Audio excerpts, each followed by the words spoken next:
আসসালামু আলাইকুম, কেমন আছেন সবাই? আশা করি সবাই ভালো আছেন। তো আজকে আমি আপনাদেরকে দেখাবো ঘরোয়া হোয়াইটেনিং ক্রিম কীভাবে তৈরি করা যায়। হাজার হাজার টাকা খরচ করে বাজার থেকে ফর্সা হওয়ার ক্রিম না কিনে চলুন ঘরে ফেলে দেওয়া জিনিস দিয়ে কিভাবে আমি অল্প কিছু উপকরণ দিয়ে খুব সুন্দর একটা হোয়াইটেনিং ক্রিম তৈরি করে দেখাবো আজকে আপনাদেরকে। তো এই তো প্রথমে আমি একটা কাঁচের বাটি নিলাম। এখন যে দেখেন আমরা যে জিনিসটা ফেলে দেই সেটা দিয়ে হাজার হাজার টাকা দামের জিনিস তৈরি করা যায়, ভাতের মাড়।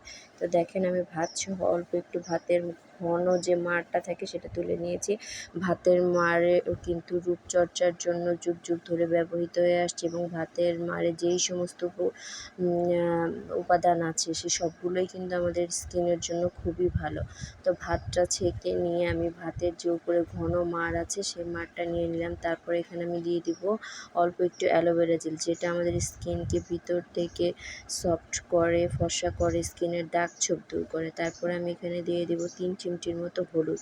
হলুদ আমাদের স্কিনের ব্রণ ও ব্রণের দাগ দূর করে, কাটা ছেঁড়ার দাগ দূর করে, ফাঙ্গাল ইনফেকশনকে দূর করে। তারপরে এখানে আমি দিয়ে দিব একটি ভিটামিন ই ক্যাপসুল। যাদের বেশি ড্রাই স্কিন তারা 2টি দিতে পারেন, আর যাদের অয়েলি স্কিন তারা একটা দিলেই হয়ে যাবে।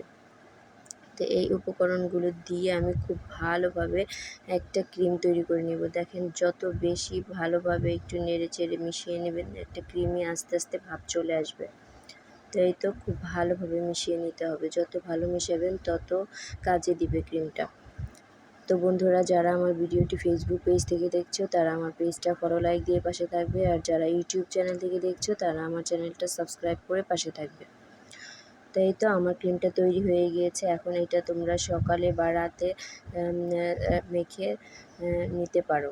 তো এই তো দেখো, রাতে ঘুমানোর আগে যদি এইভাবে তোমরা খুব ভালোভাবে ক্রিমটা মেখে নাও এবং খুব ভালোভাবে মাসাজ করে মেখে নেবে যাতে একদম স্কিনের ভিতরে বসে যায়। নিয়মিত মাখলে খুব বেটার একটা রেজাল্ট পেয়ে যাবে ইনশাআল্লাহ। তো এই বন্ধুরা, এই ছিল আমার আজকের ভিডিও। আবার নতুন কোনো ভিডিও নিয়ে তোমাদের সামনে হাজির হব। সেই পর্যন্ত তোমরা সবাই ভালো থাকবে, সুস্থ থাকবে।